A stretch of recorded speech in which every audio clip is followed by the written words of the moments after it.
মরিচা আর অবহেলার মধ্যে কোনো পার্থক্য নেই। মরিচা ধীরে ধীরে লোহাকে ক্ষয় করে, আর অবহেলা ক্ষয় করে মানুষকে। দু হাত দিয়ে একসাথে 10 জনকে মারা যায় না, কিন্তু দু হাত জোর করে একসাথে 100 জনের মন জয় করা যায়। প্ল্যান করে ঠকানো যায় সত্যি, কিন্তু প্ল্যান করে কখনো ভালোবাসা যায় না। একজনের কবিতা পড়ছিলাম, একটি লাইন মাথা থেকে যাচ্ছে না। যারা ঈশ্বরের কাছ থেকে শিখে নিয়েছে তাদের আর দুনিয়ার কারোর কাছ থেকে কিছু চাওয়ার দরকার নেই। কি শক্তিশালী চিন্তা! যদি রূপ দিয়ে পুরুষের মন জয় করা যেত, তবে এই শহরে সুন্দরী রূপসী একটাও মেয়ে বিচ্ছেদ হতো না। ভালোবাসা বলতে বুঝি প্রথমে ঝগড়া করা, তারপর দুজন দুজনকে মিস করা, এরপর মানবিমান সব ভুলে আবার দুজনে এক হয়ে যাওয়া। একজন মানুষের জীবনের সব থেকে মূল্যবান সম্পদ সময়।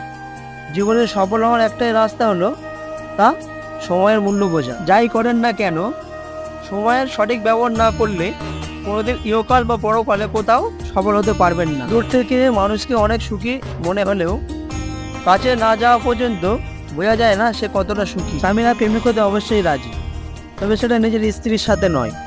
নিজের স্ত্রী প্রেমিক হওয়ার বিষয়টা কেন যেন তারা ভাবতেই চায় না। দামি বস্ত্র পরিধান করা আপনার যোগ্যতার প্রমাণ দেয় না। জীবনের আগত প্রত্যেক জিনিসের সুবিধা নিতে হয়, কিন্তু কখনো কারো সরলতা ও বিশ্বাসের সুযোগ নিয়ে ফেলতে নেই। একে অপরের প্রতি সম্মান আর শ্রদ্ধা না থাকলে তাকে ভালোবাসা বলে না। আমি বললাম আমার কেউ নেই, ঈশ্বর বলেন যে ব্যক্তি আমার উপরে ভরসা করে তার জন্য আমি যথেষ্ট। আপনার ভবিষ্যৎ আপনার অতীতের চেয়েও উত্তম হবে। কারো সাজানো জীবনটাকে এলোমেলো করে দেওয়াটা হলো প্রতারণা, আর কারো এলোমেলো জীবনটাকে সাজিয়ে দেওয়াটা হলো ভালোবাসা। সম্মান ও ভালোবাসা দুটোই অর্জন করে নিতে হয়, কখনো কোথাও নিয়ে পাওয়া যায় না। রাগের মাথায় একমাত্র তাকেই যাতা বলা যায় যাকে নিজের থেকেও বেশি ভালোবাসা যায়। বিপদের দিনে কজন বলে থাকো আমার পাশে, দুদিনে তো ভাত ছিড়ালেই কাকের দল আসে। মা মারা ছেলেকে একজন জিজ্ঞাসা করলো, কিরে তোর নতুন মা কেমন?